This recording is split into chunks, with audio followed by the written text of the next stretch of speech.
گزارش ہے کہ ایک بار سورہ حمد اور 3 بار سورہ اخلاص کی تلاوت فرما کر قیصر بھائی مرحوم کی روح کو عیسیٰ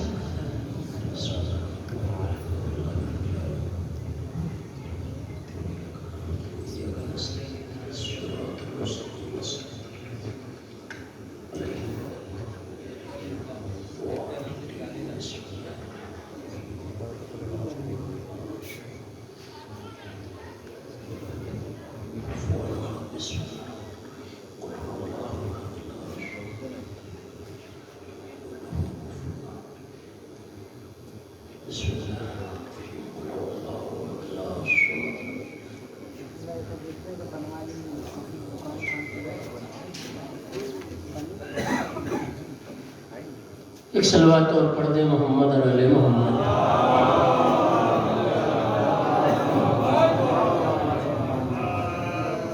عزیزان گرامی،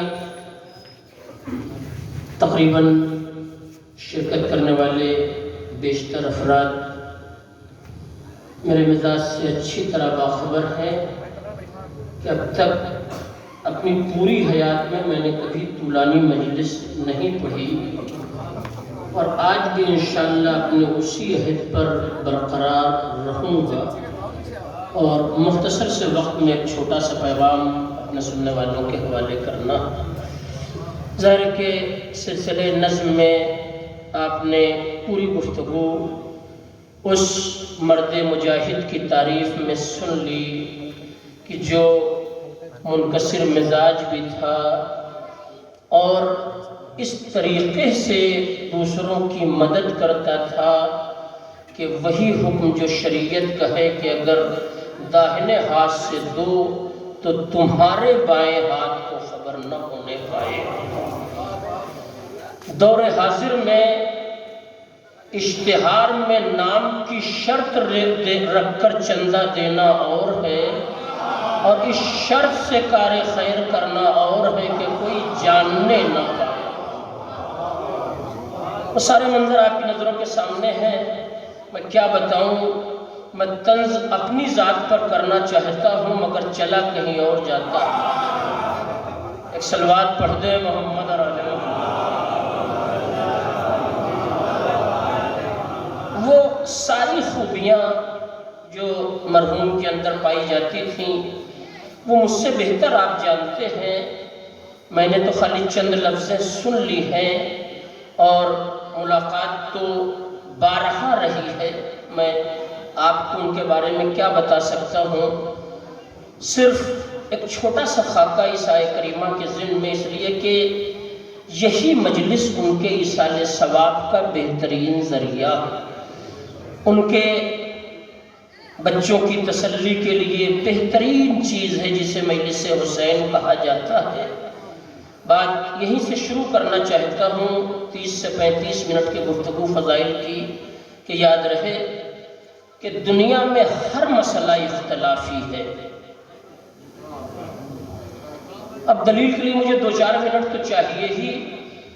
اب میں نے پڑھا ہے تو میں ذمہ دار ہوں، آپ دیگر علماء کرام کو نہ پکڑیے گا، آپ مجھ سے دریافت کریے گا، ٹھیک ہے۔ یہاں سب سے بڑا مسئلہ کیا ہے کہ مثلا مجلس پڑھی صغیر بھائی نے، سوال مجھ سے لوگ کرتے ہیں اور حضور انہوں نے ویسے پڑھا، اگر ہمت تھی تو ان سے ڈائریکٹ جا کے پوچھا ہوتا، وہ بتاتے کہ ہم نے کیا پڑھا۔ جو بات میں پڑھ رہا ہوں آپ مجھ سے دریافت کر سکتے ہیں، کسی اور سے نہیں۔ توجہ چاہتا ہوں اس لیے کہ یہ خالی معصوم کی صفت ہے کہ اگر یہ نہ یاد ہو کہ کس کا قول ہے تو کسی طرح منسوب کر دو، اس لیے کہ سب کے خزانے کا مدرک ایک ہے، مگر یہ ذاکرین کے لیے نہیں ہے۔ ذاکر کی فکر الگ ہوتی ہے، ذاکر کا زاویہ گفتگو الگ ہوتا ہے، لہذا جس کی جو بات ہو اسی سے دریافت کریں۔ میں نے ایک لفظ کہی ہے کہ میری نظروں میں دنیا کا ہر مسئلہ اختلافی ہے، کوئی مسئلہ اتحادی نہیں ہے۔ میں مختصر سی تمہید مگر اسے یادگار بنانا چاہتا ہوں کہ اختلافی کیسے ہے۔ دنیا کا ہر مسئلہ، مثلا فلسفے کی دنیا سے لے کر مذہبی دنیا میں آ جائیے، ہر جگہ آپ کو اختلاف ملے گا۔ فلسفے کی دنیا کا اختلاف، یہ علماء کرام بیٹھے ہیں، یہ اچھی طرح جانتے کہ فلسفے کی دنیا میں آج تک یہ فیصلہ نہ ہو پایا. ماسٹر صاحب بیٹھے علمدار بھائی، یہ بھی یہ چیپٹر پڑھاتے رہے ہوں گے، اسے دریافت کر لیجئے گا کہ فلسفے کی دنیا میں آج تک یہ فیصلہ نہ ہو پایا کہ پہلے مرغی عالم وجود میں آئی یا پہلے انڈا عالم وجود میں آئی. اور فرمایا فلسفے کی دنیا میں آج تک یہ طے نہ ہو پایا کہ پہلے مرغی عالم وجود میں آئی کہ پہلے انڈا عالم وجود میں آیا. بہرحال اس میں بھی ہر جگہ دو طرح کے لوگ پائے جاتے ہیں. کچھ دلیل دیتے ہیں کہ نہیں، اگر مرغی نہ ہوتی تو انڈا کہاں سے آتا. دوسری ٹیم نے دلیل ان کی رد یہ کر کے کہہ دیا کہ اگر انڈا ہی نہیں تھا تو بچہ کہاں سے عالم وجود میں آیا. تو آج تک یہ فیصلہ نہیں ہو پایا کہ صاحب پہلے مرغی آئی کہ پہلے انڈا آیا. ایک جگہ مجھ سے سوال کر لیا گیا، آپ نیچے سے بولیے گا نہیں. ایک جگہ مجھ سے سوال کر لیا گیا کہ مولانا قیصر عباس صاحب آپ بتائیے کہ پہلے مرغی عالم وجود میں آئی یا پہلے انڈا عالم وجود میں آیا. آپ تو بڑی میٹھی میٹھی گفتگو ممبر سے کرتے ہیں. تو میں نے ایک مرتبہ انہیں دیکھا، میں نے کہا میں اس کا جواب دوں گا. کہیں گے کیا جواب دیں گے؟ میں نے کہا تھوڑا رک کے جواب دوں گا، دسترخوان لگنے دیجئے. اگر پہلے مرغی آ گئی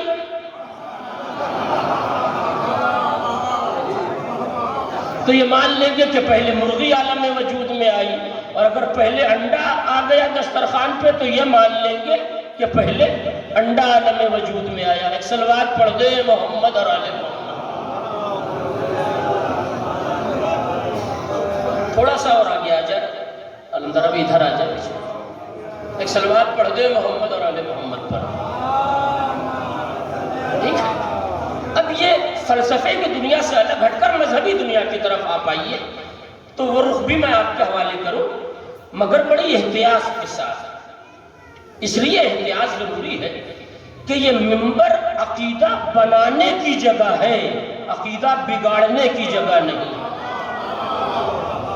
یہ منبر دین سازی کے لیے ہے، دین کو برباد کرنے کے لیے نہیں. توجہ چاہتا ہوں. اب آپ آئیے مذہب کی دنیا میں آئیے، وہاں بھی آپ کو بہت سے اختلاف ملے گا. ٹھیک ہے، دلیل لا رہا ہوں کہ کیسے وہاں اختلاف ملے گا. ساری چیزیں بالکل آیا ہے، کوئی نئی بات نہیں پڑھ رہا ہوں. اب آپ پورے عالم اسلام کو دیکھ لیجئے. خانہ کعبہ میں 40 لاکھ کا مجمع حج کے موقع پر آ جاتا ہے، اور وہیں یہ بات دیکھنے کو ملتی ہے کہ کچھ لوگ ہاتھ باندھ کر نماز پڑھ رہے ہیں اور کچھ ہاتھ کھول کر نماز پڑھ رہے ہیں. ٹھیک ہے، اچھا جن کے ہاں ہاتھ کھل گیا ان کے ہاں تو کوئی بہت بڑا مسئلہ پھر آگے بڑھا ہی نہیں، ہاتھ ہی کھل گیا. جہاں ہاتھ باندھ کے نماز پڑھنے کا مسئلہ ہے وہاں اور زیادہ اختلاف ہے کہ بند تو گیا، رکھا کہاں جائے. ہے نا، 1-1 انچ، اور ظاہر کہ میں اس میں فٹ کی بات تو نہیں کر سکتا، اس لیے کہ کل 6 ہی انچ کے درمیان تو اختلافی مسئلہ ہے کہ یوں ہونا چاہیے کہ یوں ہونا چاہیے، اور آگے بڑھیے. اختلاف ہے کہ نہیں ہے؟ توجہ چاہتا ہوں. یہ ایک الگ بات ہے کہ یہ اختلاف شریعت کا رائج کردہ نہیں ہے، میرے جیسے مولوی کا رائج کردہ ہے.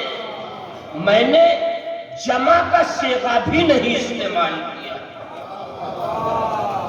یہ اختلاف خود بتا رہا ہے کہ میرے جیسے جاہل مولوی کا نکالا ہوا یہ مسئلہ ہے، ورنہ شریعت تو اتحاد کا پیغام لے کے آئی تھی، دین تو اتحاد کا پیغام لے کے آیا تھا. دین کے اتحاد کا ادنا عالم یہ تھا کہ شاعر مجبور ہو گیا یہ کہنے پر کہ ایک ہی صف میں پڑے ہو گئے محمود و ایاز، نہ کوئی بندہ رہا اور نہ کوئی بندہ نواز. میرے جیسے جاہل آدمی کا پیدا کرتا ہے. اور اس میں اتنی مدد سامعین کی اور واقعی ہماری قوم کی ضرور ہے اتنی مدد کہ ہمیں منبر پہ نہیں آنے دینا چاہیے تھا، مگر چند چاپلوس لوگوں نے ہمیں منبر تک پہنچا دیا. نتیجہ یہ ہوا کہ اتحادی مذہب اختلافی بن کر سامنے آ گیا. توجہ دے رہے، اب آپ آئیے اور ذرا سا آگے بڑھیے، وقت نہیں ہے کہ میں، ورنہ یہ تو خالی میں ہنسا کے مقدمے میں 40 منٹ لے لیتا، پھر بھی نہیں کرے، ایسے رخ سے گفتگو آگے بڑھیے۔ آپ آگے آئیے۔ روزے میں اختلاف ہے کہ نہیں ہے؟ کاہے میں اختلاف ہے؟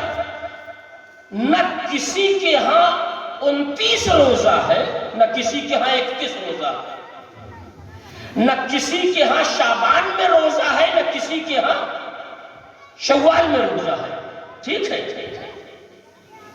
سب کے ہاں چاند دیکھ کے روزہ واجب ہے، اور چاند دیکھنے کے بعد روزے کا اختتام ہوتا ہے۔ اختلاف چونکہ میرے جیسے آدمی کا ہے نا، تو خود گواہی دے رہا ہے، ایسا نہیں کسی کا 32 روزہ ہو، کسی کے ہاں 28 روزہ ہو، سب کے ہاں روزہ برابر ہے۔ اختلاف خالی کھانے پینے کے وقت میں ہے، نہیں میری لفظ میرے مجمع تک پہنچنی چاہیے۔ پورا اختلاف کاہے میں ہے؟ 10 منٹ پہلے کوئی کھانے کے لیے پریشان رہتا ہے، کوئی 10 منٹ کے بعد اطمینان سے جیب سے کھجور نکالتا ہے، اور یہ کھانے پینے کا اختلاف خود بتا رہا ہے کہ یہ مولوی کا پیدا کردہ ہے، شریعت کا پیدا کردہ نہیں۔ توجہ چاہتا ہوں تو ہے نا روزے میں اختلاف؟ کھول لیں صاحب، انہوں نے کہا نہیں صاحب 6:50 کھلنا چاہیے، انہوں نے کہا نہیں صاحب پکوڑی کی چابی گھمانے میں ذرا سا دیر ہو گئی تو روزہ حلت کے خانے سے نکل کر کراہیت کے خانے میں چلا جائے۔ بڑی مجبوریاں ہیں، کیا جائے تو کیسے کیا جائے، کیسے اسے بچایا جائے؟ توجہ دے آپ۔ تو سارا مسئلہ اختلافی ہے، اور بہرحال اپنے اعتبار سے بڑی قیمتی بات آپ کے حوالے کر رہا ہوں، بات پہنچ جائے تو دعا دے دیجئے گا کہ مسئلہ اختلافی کھانے پینے کے وقت کا ہے۔ حالانکہ اتنی بات تو سب کی عقل میں آتی ہے کہ ایک مالک نے 2 نوکر رکھے اور دونوں سے کہا کہ تمہیں 8 بجے صبح میں آنا ہے اور 8 بجے رات میں جانا ہے۔ ایک 10 منٹ پہلے آ رہا ہے، نہیں غور فرمایا آپ، ایک 8 بجنے میں جب 10 منٹ باقی رہتا ہے جب آ رہا ہے، اور 10 منٹ کے بعد جا رہا ہے، ایک دیکھ رہا ہے باہر کھڑا ہے کہ 8 بجے تو ہم دکان میں داخل ہو جائے، پھر گھڑی دیکھ رہا 8 بجے تو ہم باہر نکل جائے۔ دنیا کا ہر آدمی اتنی عقل تو رکھتا ہے کہ مالک اسے زیادہ چاہے گا جو 10 منٹ پہلے آ رہا ہے اور 10 منٹ کے بعد جا رہا ہے۔ میں اس وقت یہ سمجھانے نہیں بیٹھا ہوں کہ غلط کیا ہے صحیح کیا ہے، ماشاءاللہ خود ہماری اس بستی رنوں میں اتنے علماء کرام ہیں کہ سب صحیح سمجھا لیں گے، مجھے اس پہ گفتگو کرنے کی ضرورت ہی نہیں۔ توجہ دے آپ، تو یہاں بھی آپ کو اختلاف نظر آ جائے گا، چاہے وہ کھانے پینے کا وقت ہی کیوں نہ ہو۔ تو نماز کے اعتبار سے آپ اگر وقت کی بات کریں تو اس میں بھی ذرا سے اختلاف آپ کو ملے گا صاحب، کوئی کہتا ہے یوں پڑھنا چاہیے اور یہ وقت ہے، کوئی کہتا ہے یہ ہونا چاہیے یہ ہونا چاہیے۔ دیکھیے میری تمہید ختم ہو گئی، تو میں نے 2 دلیلیں آپ کے حوالے کر دیا، ایک فلسفے کی دنیا کی اور ایک مذہب کی دنیا کی، اور آج کی مجلس کا اس سے بہتر فقرہ نہیں ہو سکتا، اس لیے کہ ناممکن تو نہیں ہے مگر محال اور مشکل ضرور ہے۔ آج کی مجلس کا سب سے بڑا اتحاد یہ ہے کہ جو مرنے والے کا نام ہے وہی پڑھنے والے کا نام۔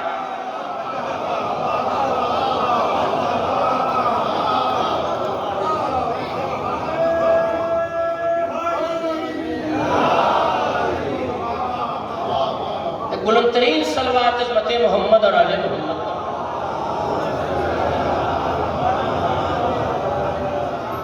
تو دنیا میں جتنے مسئلے ہیں سب اختلافی ہیں، ٹھیک ہے؟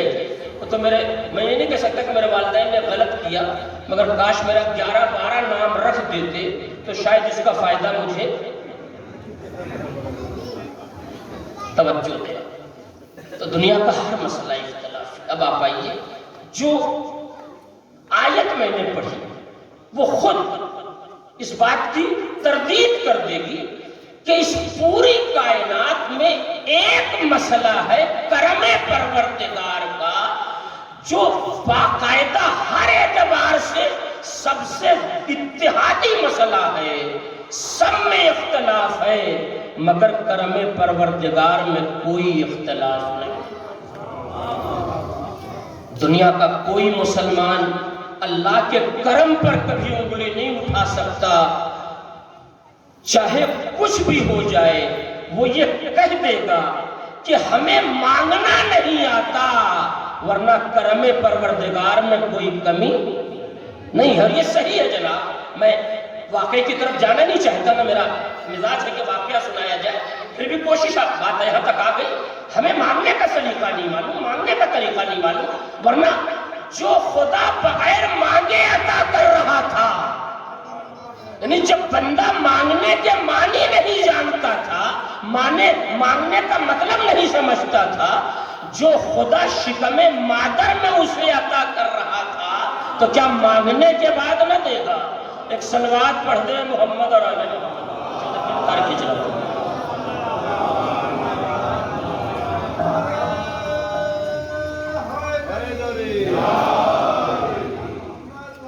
تو اصلاً حقیقت یہی ہے کہ ہمیں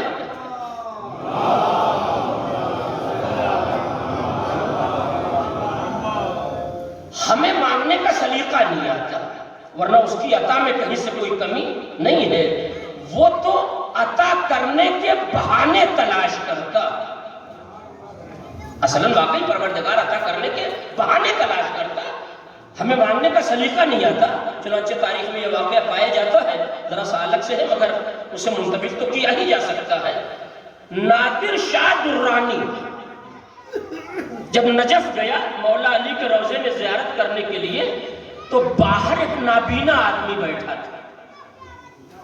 نادر شاہ درانی رک گیا، کہا کب سے یہاں آئے ہو؟ کہا 4 سال ہو گئے، یا کچھ وقت بتایا اچھا خاصا وقت، کہ اتنے دن سے آئے۔ کہا کس لیے آئے ہو؟ کہا گئی ہوئی بینائی واپس لینا چاہتا ہوں۔ کہا اتنے دن میں اب تک ملی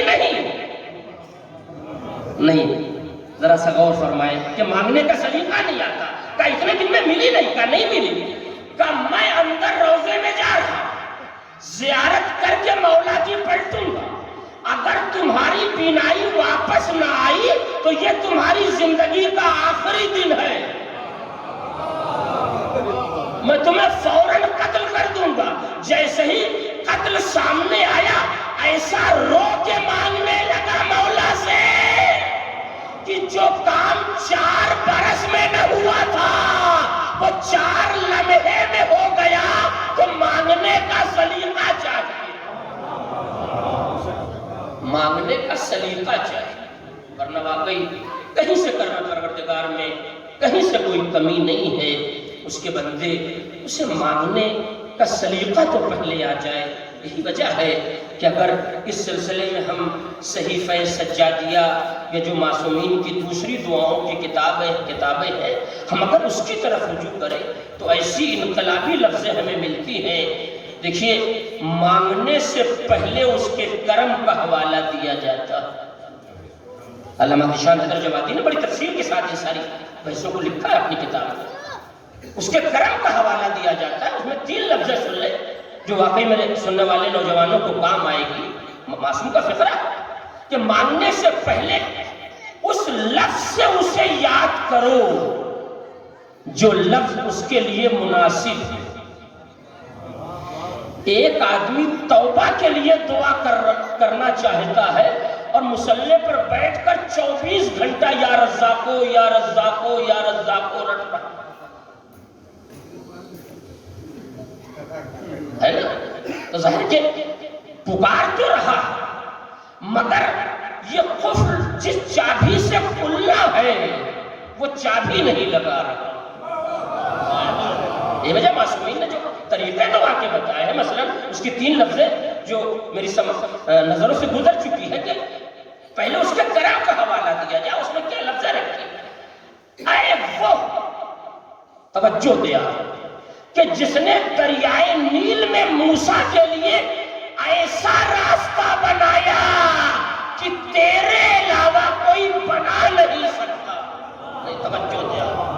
اب ظاہر ہے کہ یہ جملہ خود تشریح طلب ہے، میں اس کی طرف جانا نہیں نہیں چاہتا کہ دریائے نیل میں جو راستہ بنا تھا، مسئلہ خالی راستہ بننے کا نہیں ہے، 1 2 نہیں 12 راستہ بنا تھا۔ کیوں؟ لیکن اکڑ گئے کہ ہم 12 قبیلے ہیں، 12 راستے سے جائیں گے، 12 راستہ بن گیا کہ آپ تو چلے جاؤ، کہ ایسے نہیں جائیں گے، پانی کے درمیان دریچے بنا دے تاکہ پہلا 12ویں کو دیکھتا رہے۔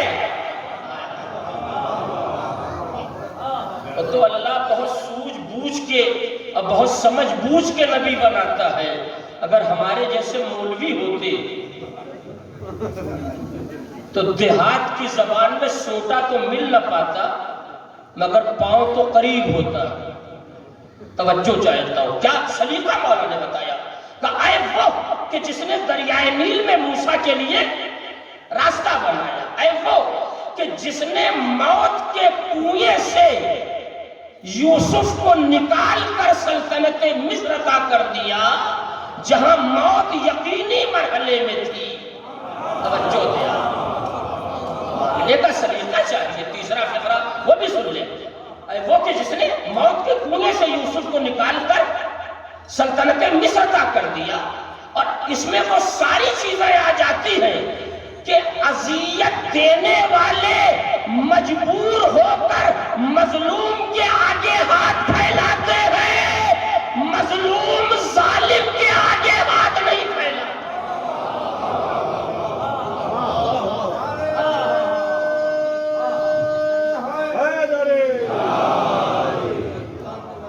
اے وہ ذات گرامی جس نے چلتے ہوئے خنجر سے اسماعیل کو نکال کر ابراہیم کے حوالے اس طرح سے کر دیا کہ خنجر چلانے والے کو خبر بھی نہ ہو پائی۔ آپ ان لفظوں کو دیکھیں، ایک صلوات پڑھ دے محمد اور علی نہیں، مجھے مجلس چلانا میٹر نہیں ہے، ایسا نہیں ہے، اس دنیا میں نہیں جانے کا سلیقہ اللہ نے دیا ہے۔ مولا کی لفظ اے وہ کہ جس نے چلتے ہوئے خنجر سے اسماعیل کو ہٹایا اور ابراہیم کے ظاہر کہ ابراہیم تو آنکھ پر پٹی باندھے ہوئے تھے، دمبا آ گیا، ذبیحہ بن گیا۔ یہ کائنات کا ایک لوتا جانور ہے جس نے گلے پر چھری اتنی رضا کے ساتھ چلوائی کہ ایک مرتبہ نہ چیخا۔ رنوں کا بڑا بافہیم مجمع میرے سامنے بیٹھا، ایک مرتبہ نہ چیخا۔ آپ کوئی جانور لا کے ذبح کریے، ایک مرتبہ چیخے گا، چلائے گا، اپنی بساط بھر وقت تڑپے گا۔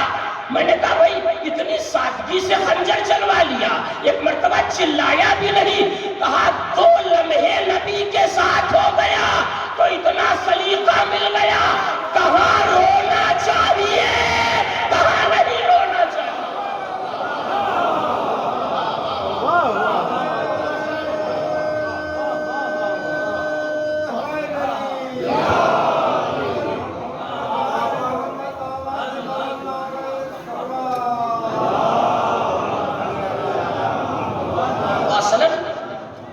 ہمیں مانگنے کا طریقہ ہی نہیں آتا۔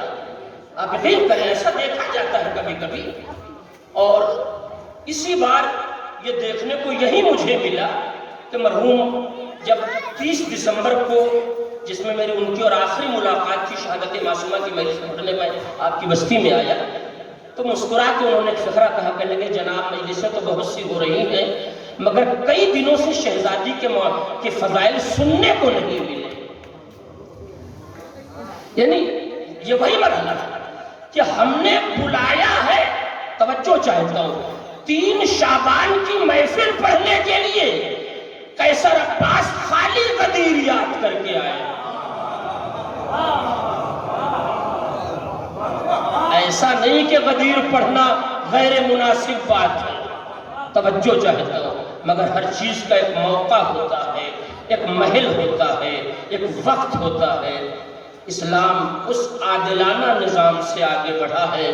وقت ساتھ دے گا تو میں تھوڑی سی گفتگو اس پر بھی آپ کے حوالے کر دوں گا۔ تو اصلاً ہمیں ماننے نہیں آتا، ورنہ خدا کے کرم میں کہیں سے کوئی کمی نہیں ہے، اس کی رحمت بے حساب ہے۔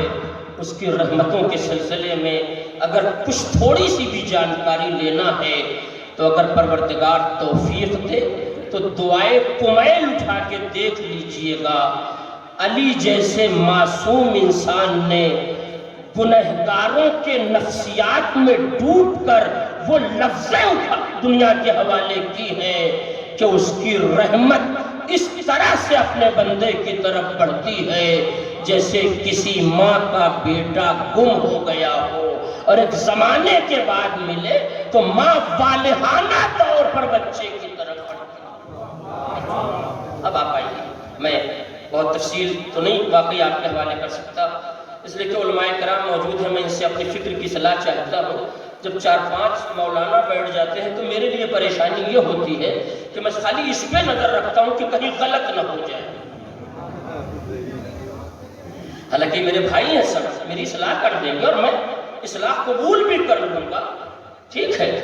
غلطی ہو جانا یہ انسانی خاصہ ہے، غلطی پر اڑے رہ جانا یہ شیطنت کی صفت ہے۔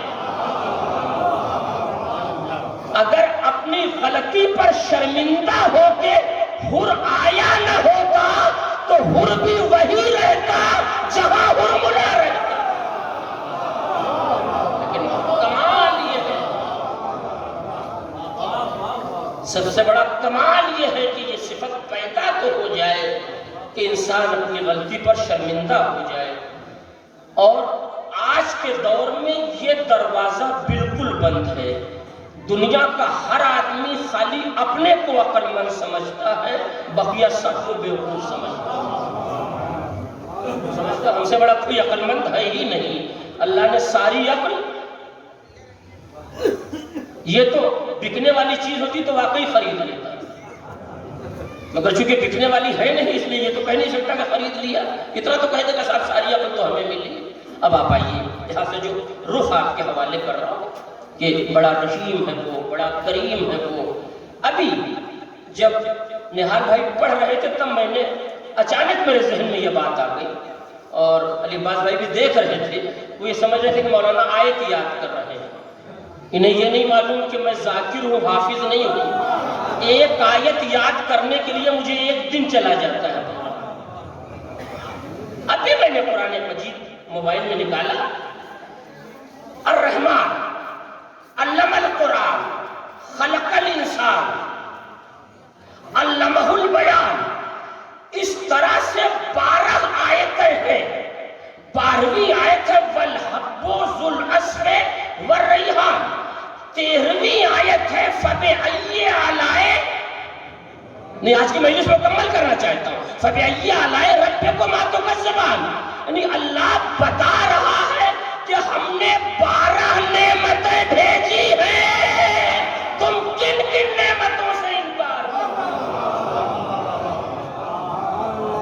ایک دو نعمت ہو تو انکار کرو۔ 13ویں آیت ہے، ہر جیب میں موبائل ہے، ٹھیک ہے، اور یہ تو ہماری عقیدت ہے کہ موبائل کے جس منظر پر فلم رہتی ہے اسی کے بغل میں قرآن رہتا ہے،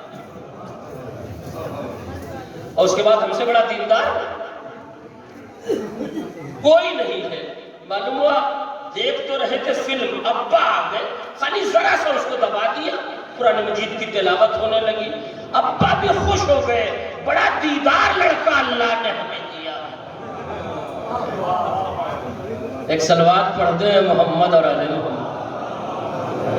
تو 12 آیتوں کے بعد فبأي آلاء ربكما تكذبان، تم اپنے پروردگار کی کن کن نعمتوں سے انکار کرو گے؟ ایک نعمت ہو تو نہ انکار کر دو، 12 نعمت ہے، اور اپنی مجلس کا نچوڑ آپ کے حوالے کر رہا ہوں۔ 12ویں آیت والحب ذو العصف، ظاہر کہ ترجمہ یہ ہے کہ وہ دانہ جو غیبت کے پردے میں رہ کے بھی خوشبو کو نشر کر رہا ہے۔ ایک صلوات پڑھ دے محمد اور علی۔ اب آپ صرف 2 لفظوں کی وضاحت مختصر سے طور پر کر کے اپنے علماء کرام سے واقعی اپنی فکر کی اصلاح چاہتا ہوں کہ بعض ایسے صفات ہیں اللہ کے جو اللہ کے بندے میں بھی آتے ہیں، بغیر اس کے کاروبار بندگی آگے نہیں بڑھے گا۔ اب اس کے لیے ایک الگ سے تمیز ضروری ہے، مگر میں ادھر جانا نہیں چاہتا، مگر سر دس میں اپنی تحقیق آپ کے حوالے کر رہا ہوں روایات کی روشنی میں، کہ اللہ نے دو صفت کو بندے کی فطرت میں رکھا۔ کہاں رکھا ہے؟ بندے کی فطرت میں، ہر بندے کی فطرت میں۔ اس کے لیے خالی لا الہ الا اللہ ہی شرط نہیں ہے، پورا سمندر نچوڑ کے آپ کے حوالے کر رہا ہوں۔ اللہ نے دو صفت بندے کی فطرت میں رکھا، چاہے وہ کسی مذہب سے تعلق رکھتا ہو۔ ایک کا نام ہے عدل، ایک کا نام ہے کرم۔ توجہ دے آپ، ایک کا نام ہے عدل اور ایک کا نام ہے کرم۔ یہ اللہ نے آدمی کی فطرت میں رکھا ہے۔ توجہ دے آپ، اس کا مذہب سے کوئی تعلق نہیں ہے۔ دلیل کیا ہے؟ کیسے؟ جبکہ اللہ خود بھی عادل ہے، اللہ خود بھی کریم ہے، مگر ان دونوں صفتوں کو اللہ نے بندے کی فطرت میں رکھا۔ دلیل کیا ہے؟ ڈاکہ ڈال کر جب ڈاکو اپنے مرکز پر واپس جاتے ہیں تو کہتے ہیں مال انصاف سے بٹے گا۔ مجھے جو پڑھنا تھا میں نے پڑھ دیا۔ یہ ڈاکو ڈاکہ ڈال کے جب اپنے گھر واپس مرکز پہ جاتے ہیں، ڈیرے پہ جاتے ہیں، تو کہتے ہیں صاحب مال انصاف سے بٹے گا۔ جب لوٹ رہے تھے تب یہ انصاف کہاں مر گیا تھا؟ اصل میں اللہ نے اسے فطرت میں رکھا، یہ طے ہے۔ کرم اللہ نے فطرت میں رکھا۔ جب انسان ان دونوں سے بغاوت کر لیتا ہے تب ان دونوں صفتوں کے علاقے اور حلقے سے باہر ہو جاتا ہے۔ پہلے وہ بغاوت کرتا ہے فطرت سے۔ جب تک فطرت سے بغاوت نہیں کرے گا تب تک عدل کے خانے سے باہر نہیں جائے گا۔ بہت توجہ۔ اچھا، بعض حصے ایسے بھی ہوتے ہیں جہاں آدمی کو خالی اپنی فکر ہوتی ہے۔ ہمارے کھیت میں اگر بکری چر رہی ہے تو ہمیں بہت کھلتا ہے، دوسرے کے کھیت میں چرتی ہوئی دیکھتے ہیں۔ میرے جیسے لوگ تو اپنے کھیت کی نیل گائے مولانا حسن اکبر صاحب کے کھیت میں بھیج دیتے ہیں کہ بھائی چلی وہیں چلی جاؤ، ہماری اور ان کی تنخواہ میں بہت فرق ہے، وہاں کھا لینا صحت بن جائے۔ ایک سلوات پڑھتے ہیں محمد اور آلہ۔ بس عزیز و شکر گزار ہوں، 32 سے 33 منٹ مجھے ہو گیا ممبر پر آئے، 35 منٹ کا میں نے آپ سے وعدہ کیا، لہذا آخری بات آپ کے حوالے کر رہا ہوں، جبکہ جہاں تک مجھے جانا تھا وہ منزل بہت دور ہے۔ چنانچہ اللہ نے کرم کو اور اللہ نے عدل کو انسان کی فطرت میں رکھا ہے۔ اب ظاہر کہ اگر ایسے بھی آپ میرے مزاج سے اچھی طرح باخبر ہے کہ میں حوالہ ضرور دیتا ہوں، مگر یہاں حوالہ دینا بہت بڑی مجبوری ہے کہ اس ادارے کے 2 لوگ یہاں بیٹھے ہیں۔ علامہ ذیشان حیدر جوادی نے انا من الحسین میں اسے بڑی وضاحت کے ساتھ لکھا، میں اس کی طرف جانا نہیں چاہتا، صرف ایک ہلکا سا اشارہ اور بات کو کسی طریقے سے گھما پھرا کے مسائل کی طرف لے آؤں۔ انہوں نے بڑی تفصیل کے ساتھ لکھا کرم کے سلسلے میں کہ اللہ نے انسان کی فطرت میں کرم کو رکھا ہے، اور اس کی جو سب سے بڑی تمثیل انہوں نے پیش کی، ایک سلوات پڑھ دیں محمد اور آل محمد۔ دیکھیے، یہ طے ہے کہ دنیا کا کوئی آدمی ایسا نہیں ہے، اس پر مذہب کی مہر کا مسئلہ نہیں ہے۔ دنیا کا ہر آدمی کرم کرنا جانتا ہے اور کرتا ہے کرم، بہت توجہ، مگر کرم کرنے کی نوعیت الگ ہے۔ ٹھیک ہے، کرم کرنے کی نوعیت الگ ہے۔ اگر کوئی متشاعر کسی شاعر کا کلام اپنا مقطع لگا کے پڑھ دے تو آپ مجھے بتائیں اسے ثواب ملے گا؟ بھئی پہلا سوال میں نے کیا، حالانکہ میں ممبر سے کبھی پوچھتا نہیں، یہ میرا مزاج نہیں۔ اگر کوئی متشاعر کسی شاعر کا کلام خالی اپنا مقطع لگا کے پڑھ دے، اگر مقطع نہ لگاتا، چاہے شاعر کا مقطع نہ پڑھتا، خدا کریم ہے ثواب دیتا نہیں۔ توجہ دے آپ، اس نے اپنا مقطع لگا کر تو اپنے لیے سزا معین کر دی. اب مجھے نہیں معلوم یہ علماء بتائیں گے کہ ایسے آدمی کا ہاتھ کاٹا جائے گا کہ زبان کاٹی جائے گی، اس لیے کہ اس چوری میں زبان دخیل. حالانکہ چوری کی سزا ہاتھ نہیں کاٹ. بہت توجہ چاہتا ہوں. تو دنیا کا ہر آدمی کریم ہے. کیسے کریم ہے؟ کبھی مانگنے والے نے 1 روپے مانگا یا ہاتھ پھیلا دیا، اس نے تعداد نہیں معین کی. ادھر کسی نے اپنی جیب سے 1 روپے نکالے اور اس کے حوالے کر دیے. ادھر 1 روپے ادھر جیب سے نکل کر، آپ اس والے کو حقیقی نہ سمجھیے گا، ادھر تو خالی آتا، ادھر سے جاتا باتا نہیں، بالکل صاف بتا رہا. ادھر خالی آتا، ادھر 1 روپے نکل کے ادھر گیا اور اس کے کرم کا مظاہرہ ہو گیا. اس نے اپنے کرم کا مظاہرہ کر لیا. لکھنؤ کے کسی شاعر کا بڑا اچھا شعر ہے، مجھے یاد تو نہیں آ رہا ہے، درود پڑھتے تو شاید مجھے یاد آ جائے. آج کی مجلس اصل میں ایک ایسی راہ پہ نکل گئی کہ میں نے سوچا کچھ تھا اور پڑھ کچھ رہا ہوں. ایک بار میں نے ہی ایک ذاکر کے لیے مشورہ دیا علی عباس بھائی کو، مثلا کہ علی عباس بھائی فلاں صاحب بہت اچھی مجلس پڑھتے ہیں، آپ ان کو بلوا لیجئے. کہنے لگے ہاں صاحب مجلس تو اچھی پڑھتے ہیں مگر آج کل میرے پاس وقت بہت کم ہے.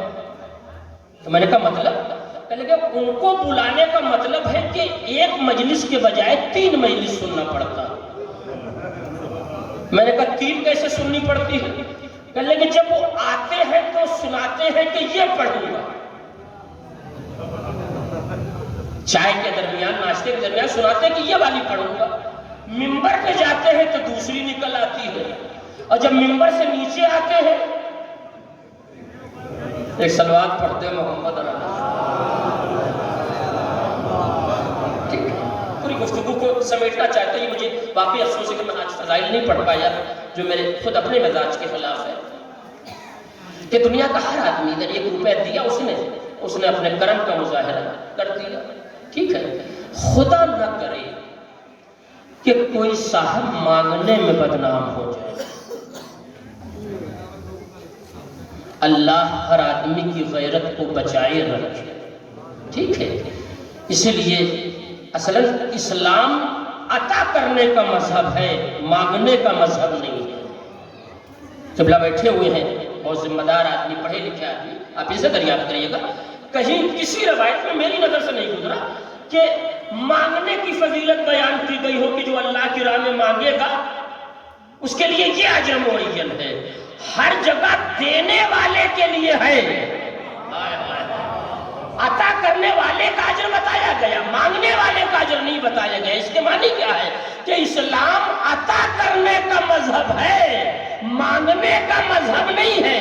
اور یہ نزاکت وہی پہچانے گا جس کی تاریخ کی وراثت داری خدیجہ جیسی خاتون کر رہی ہے. ہر آدمی سے نہیں.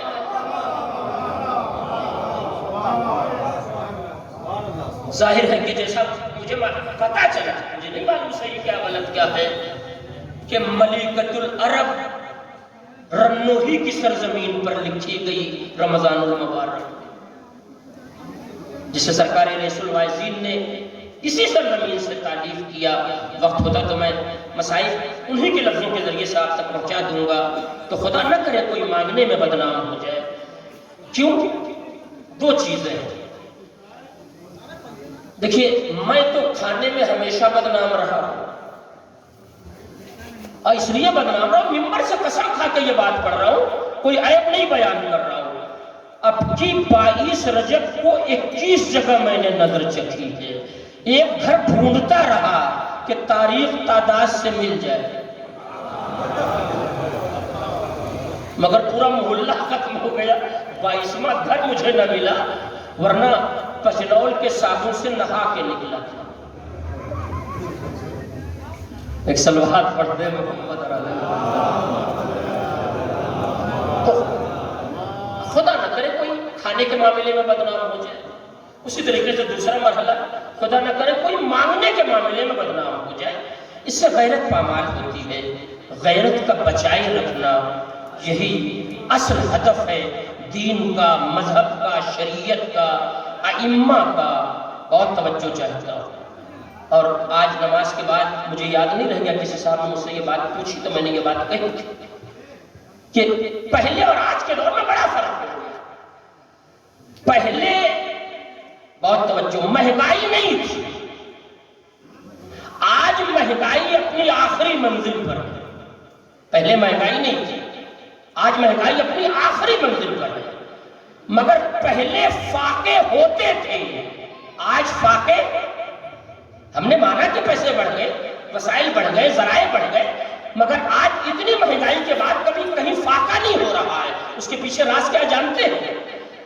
آج کے پہلے اگر میرے گھر میں کچھ نہیں پکتا تھا اور معلوم ہو حسن اکبر صاحب کے ہاں جو ہے وہ نہاری بن رہی ہے، تو میرے گھر کے لوگ بھی خالی چولہے پر پانی چڑھا دیتے تھے اور آگ جلا دیتے تھے تاکہ دھواں اٹھ کے بتائے، نہیں توجہ دے آپ، کہ کھانا یہاں بھی پک رہا ہے۔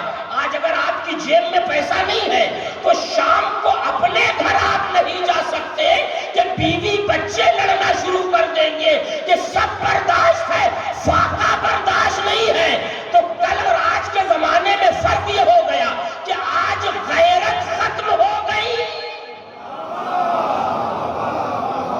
کل تک غیرتوں کی اگربتی سلگ رہی تھی تو قدرے وقار بچا ہوا تھا۔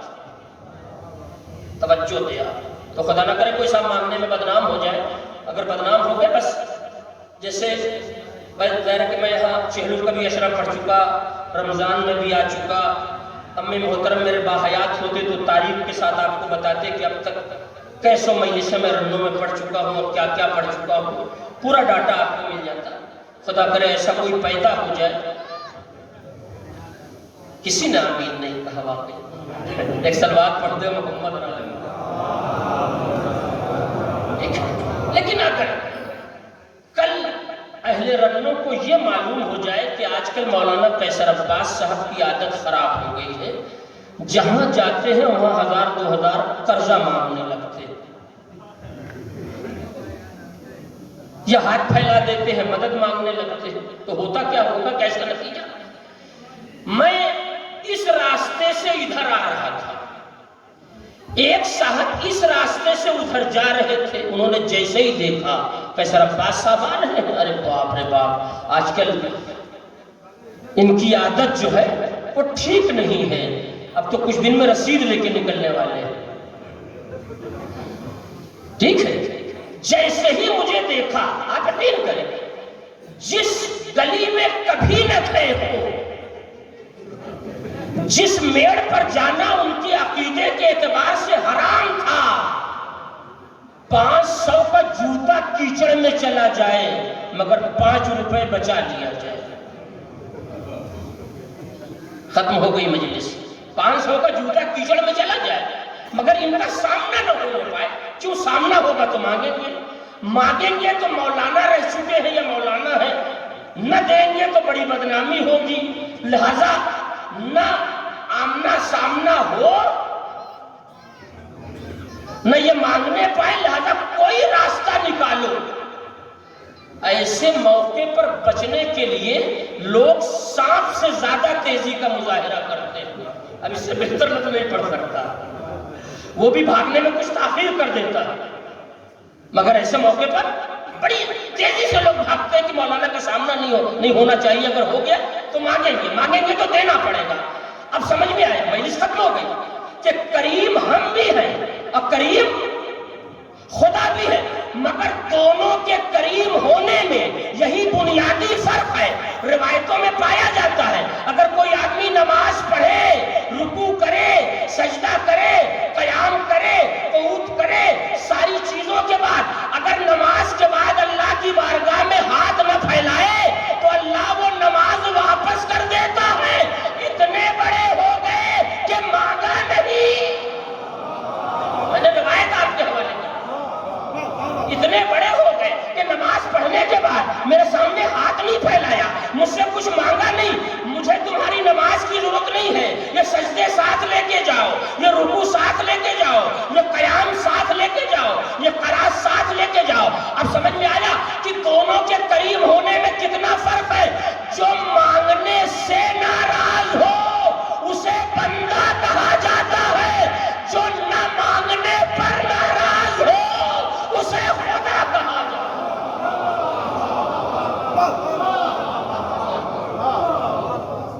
بس شکر گزار ہوئے، بلند ترین صلوات امت محمد اور آل محمد۔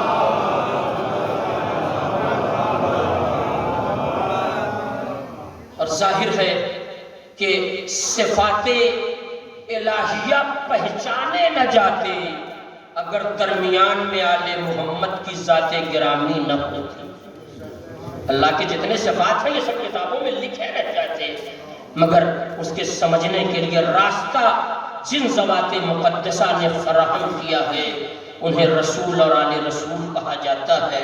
خدا کتنا کریم ہے، یہ صرف کتاب میں لکھا رہتا، مگر اللہ کے اس ایک بندے نے دنیا کو بتایا کہ تم پہلے میرا کرم پہچانو۔ ہر کے پیاسے لشکر کو حسین کا پانی پلانا یہ کرم کی اتنی بڑی دلیل ہے تاریخ کربلا میں کہ جو واقعی فراموش نہیں کی جا سکتی۔ حسین نے مولا یہ کیا کر رہے ہیں آپ کے علم کے اعتبار سے 4 آدمی اس لشکر سے روز عاشورہ ادھر آنے والے ہیں، آپ کے بابا کی تلوار تو 70 نسلوں کا جائزہ لے کے چلتی ہے، آپ ان 4 کو بلا لیجئے، سیراب کر دیجئے، بقیہ کو کیوں سیراب کر رہے ہیں؟ کہا تم نے پہچانا نہیں، جیسے خدا کا کرم عام ہوتا ہے اسی طرح اس کے بندوں کا کرم بھی عام ہوتا ہے۔ اس میں وہ دشمن بھی ہیں جو کل میرے خیمے کی طرف تیر پھینکیں گے، اس میں وہ لوگ بھی ہیں جو کل میرے لاشے کی پامالی کا انتظام کریں گے، مگر یہ حسین کا کرم تھا، حسین کا دست کرم تھا کہ سب کو سیراب کر دیا۔ اس واقعے نے کرم الہی تک پہنچنے کا راستہ فراہم کر دیا۔ ہاں عزیزو، آج ظاہر ہے 8 شعبان غالباً گزر رہی ہے، میں پلٹ کر آنا چاہتا ہوں، ابھی چند دن پہلے وہ تاریخ گزری ہے جب مدینہ ویران ہوا، جب در و دیوار ہائے مدینہ سے شہزادی فاطمہ کے گریے کی آوازیں بلند ہو رہی تھی۔ اے میرے لال، میں نے تجھے چکیاں چلا چلا کے پالا ہے، یہ ماں تجھے کربلا تنہا نہ جانے دے گی۔ اے عزیزو، اس پورے فقرے کے ذمہ دار بھی علامہ ذیشان حیدر جوادی ہیں۔ انہوں نے امام حسین کے مدینے سے رخصت ہونے کا منظر 3 لفظوں میں سمیٹا ہے، کچھ لفظیں میری بھی شامل ہیں اور بقیہ بنیاد ان کی لفظوں پر ہے کہ جب یہ قافلہ مدینے سے چلنے لگا، خدا اس مجمع کو رونے کی صلاحیت دے دے۔ یہ مجمع اس فرش عزا پر اس لیے آیا ہے کہ جنت البقیع کی ملکہ کو ان کے لال کا پرسہ پیش کر سکے۔ پروردگار، جس مرحوم کے ایصال ثواب کی مجلس ہے، میں نے ہمیشہ دیکھا مرحوم آگے بیٹھتے تھے، مرحوم کھل کر گریا کرتے تھے، مالک اب ان کے بچوں کو کوئی غم نہ دینا سوائے غم ہائے کربلا کے۔ یہ رونے والوں، علامہ ذیشان حیدر جوادی ان فقروں کے ذمہ دار ہیں۔ انہوں نے لکھا کہ جب یہ قافلہ مدینے سے چلنے لگا تو 3 رد عمل دیکھنے کو ملے ہیں۔ پہلا رد عمل 27 رجب کا سورج غروب ہونے کے بعد آیا کہ جب محمد حنفیہ کو یہ خبر لگی کہ میرا آقا، میرا بھائی مدینہ چھوڑ رہا ہے تو مولا کے پاس آئے۔ سنو عزادارو، بہت مناسب لب و لہجے میں مسائل پڑھوں گا، چیخوں گا نہیں کہ آواز ذہنوں پر بار نہ بننے پائے۔ اے عزادارو، محمد حنفیہ آقا حسین کے پاس آئے، آن کر کھڑے ہو گئے، کہتے ہیں آقا میں نے سنا ہے کہ آپ مدینہ چھوڑ رہے ہیں۔ کہا ہاں بھیا تم نے صحیح سنا ہے، تینوں مرحلوں میں سوال بھی ایک ہے جواب بھی ایک ہے، نہ سوال بدلا ہے نہ جواب بدلا ہے۔ جب محمد حنفیہ نے سن لیا کل فاطمہ کا لال مدینہ چھوڑ رہا تو محمد حنفیہ نے پہلا سوال کیا، آقا کہاں جا رہے ہیں؟ حسین نے سر جھکا کے کہا، بھیا میں کربلا جا رہا ہوں۔ جزاک اللہ، خدا ان آوازوں پہ رحمت نازل فرما۔ پروردگار میری زبان کو اثر دے دے، میں مصائب پڑھنا چاہتا ہوں، مجمع رونا چاہتا ہے، پروردگار میری زبان کو اثر دے دے۔ لو رونے والوں، سوال بھیا کہاں، آقا کہاں جا رہے ہیں؟ جواب ایک تھا، بھیا میں کربلا جا رہا ہوں۔ محمد حنفیہ نے رو کے صرف ایک سوال کیا، آقا یہ وہی کربلا تو نہیں ہے جس کا ذکر کر کے بابا رویا کرتے تھے؟ جزاک اللہ، آپ کی بستی میں بھی 28 رجب کا پروگرام ہوتا ہے، پروردگار اسے دوام عنایت فرما۔ اے عزادار، مجھے نہیں معلوم کہ اس وقت کے ذاکرین نے مصائب کیسے پڑھا، مگر میں زیادہ تر مصائب استخارے کی بنیاد پر پڑھتا ہوں، لہذا ان لفظوں کو آپ کے حوالے کیے دے رہا ہوں۔ اے عزاداروں، رونے والوں، محمد حنفیہ کہتے ہیں یہ وہی کربلا تو نہیں ہے جس کو یاد کر کے بابا رویا کرتے تھے؟ حسین نے کہا ہاں بھیا یہ وہی کربلا ہے۔ ایک مرتبہ محمد حنفیہ نے حسین کے ہاتھ کو اپنے ہاتھ میں لیا، تڑپ کے رونے لگے، آقا میں آپ کا غلام بھی ہوں، آپ کا بھائی بھی ہوں، ایک گزارش کرنا چاہتا ہوں۔ حسین نے بھائی کو کلیجے سے لگایا، بھیا کیا کہنا چاہتے ہیں؟ کہ آپ اپنے فیصلے پر نظر ثانی کر لیں، آپ کربلا نہ جائیں، مدینہ محفوظ ہے آپ کے لیے۔ حسین کہتے ہیں بھیا میں نے فیصلہ کر لیا ہے۔ کہا آقا میری گزارش کو مت ٹھکرائیے، آپ بستر پہ جائیے گا تو نظر ثانی کر لیجئے گا۔ حسین کہتے ہیں بھیا آج مجھے بستر پر نہیں جانا تھا، یہ مدینے کی میری حیات کی آخری رات ہے، میں یہ رات ماں کی لحد پر گزارنا چاہتا تھا، مگر بھیا اگر تم کہہ رہے ہو تو میں بستر پر جاؤں گا۔ صبح نمودار ہوئی، محمد حنفیہ کو خبر لگی کہ حسین جا رہے ہیں، برہنہ پا دوڑتے ہوئے آئے، آقا آپ نے میری گزارش کو ٹھکرا دیا۔ حسین کہتے ہیں نہیں بھیا، میں بستر پر گیا، چند لمحے کے لیے میری آنکھ لگ گئی، میں نے نانا کو خواب میں دیکھا، نانا آ کے کہہ رہے ہیں میرے لال اگر تم کربلا نہ جاؤ گے میرا دین نہ بچے گا، حسین کربلا میں لاش اکبر اٹھانا ہے۔ جزاک اللہ، کما حقہ، آپ کی آواز گریہ بلند ہو گئی۔ وقت بچا نہیں، میں کسی بھی اعتبار سے سرحد کو 60 منٹ تک نہیں لے جانا چاہتا، ایک رد عمل چھوڑے دے رہا ہوں، آخری رد عمل، یہی کل مصائب ہے۔ تیسرا رد عمل سنو عزادارو، گھر کی بزرگ خاتون ام سلمہ کا ہے کہ جب حسین جانے لگے تو ام سلمہ آن کر کھڑی ہو گئی، میرے لال کہاں جا رہے ہو؟ میں نے کہا نہ سوال بدلا نہ جواب بدلا۔ حسین نے کہا اماں کربلا جا رہا ہوں۔ ام سلمہ نے رو کے پوچھا میرے لال کہیں یہ وہی کربلا تو نہیں ہے جسے یاد کر کے تیرا نانا رویا کرتا تھا؟ ختم ہو گئی مجلس کا، ہاں اماں یہ وہی کربلا ہے۔ اے عزادارو، میں اپنے گھر سے، خدا آپ کو اور آپ کی بچیوں کو سلامت رکھے، آج کا دور نہیں تھا، سلمہ نے پوچھا میرے لال مجھے کیسے خبر لگے گی کہ میرے بچوں پر کیا گزر گئی؟ حسین نے اشارہ کیا، ساری زمینیں پست ہو گئی، زمین کربلا ابھر کر سامنے آئی، ایک مشت خاک لیا، سلمہ کے حوالے کر دیا، اماں جب تک یہ خاک رہے سمجھنا آپ کا لال زندہ ہے، جب یہ خاک خون میں بدل جائے سمجھنا باغ زہرا اجڑ گیا۔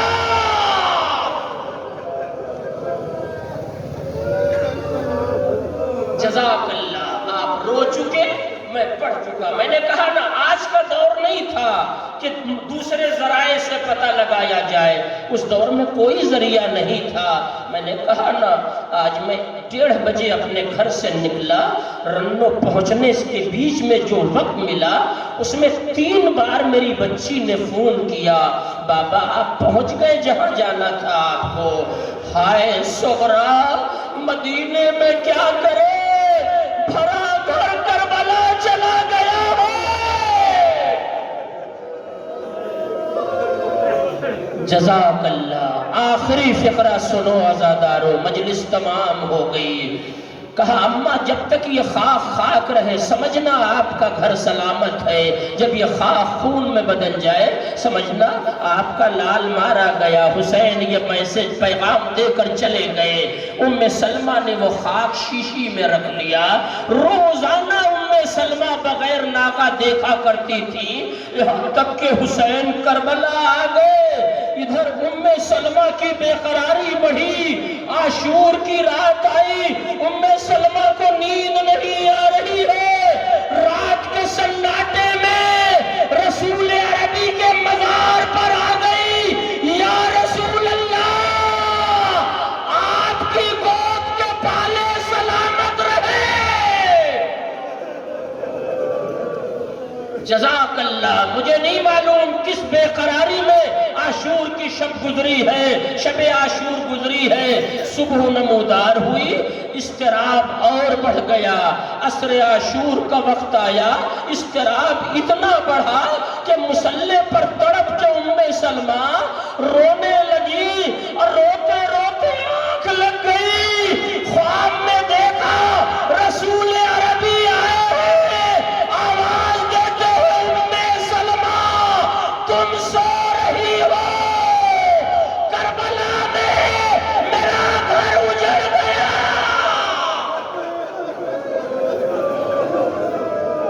جزاک اللہ، آپ نے حق گریہ ادا کر دیا۔ ظاہر ہے مجھے نہیں معلوم، دکھن پٹی میں میں بہت دنوں کے بعد مجلس پڑھ رہا ہوں، یہ آخری فقرہ مصائب کا سن لیجئے تاکہ یہ آزا خانہ آپ کے آنسوؤں پر گواہ بن جائے۔ اے عزادارو، رونے والے، جیسے ہی سلمہ خواب سے بیدار ہوئی، پہلو میں رکھی ہوئی شیشی اٹھایا، کیا دیکھا؟ تازہ خون جوش مار رہا ہے، شیشی کو ہاتھ میں لیا، سر پہ ردا ڈالی، قبر رسول پر آ گئی، یا رسول اللہ آپ کو آپ کے لال کا پرسہ دینے آئی ہو، قبر رسول میں زلزلہ آیا، اے بی بی مجھے کیا پرسہ دو گی؟ میں کربلا میں دیکھ رہا تھا علی اکبر کے کلیجے پر پرچی کا پھل لگ رہا تھا، میں دیکھ رہا تھا عباس کے بازو قلم ہو رہے تھے، میں دیکھ رہا تھا حسین کا سوکھا گلا، شمر کا کند خنجر، میں دیکھ رہا تھا، میری زہرا فریاد کر رہی تھی، ولدی ولدی قتلوا کا دشا، میرے لال تجھے پیاسا زبو کر ڈالا۔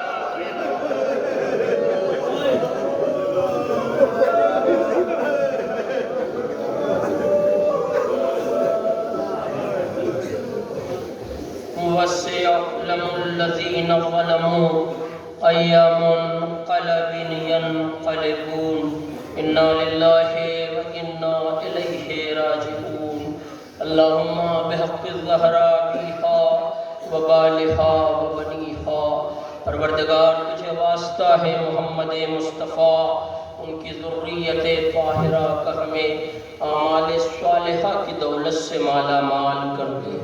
پروردگار ہم میں جو پریشان حال ہوں ان کی پریشانیوں کو دور کر دے، جو مریض ہیں انہیں شفائے کامل و عاجل عنایت فرما، مرحوم کو جوارح معصومین میں جگہ عنایت فرما، ان کے پسماندگان کو صبر جمیل کی دولت سے مالا مال کر دے۔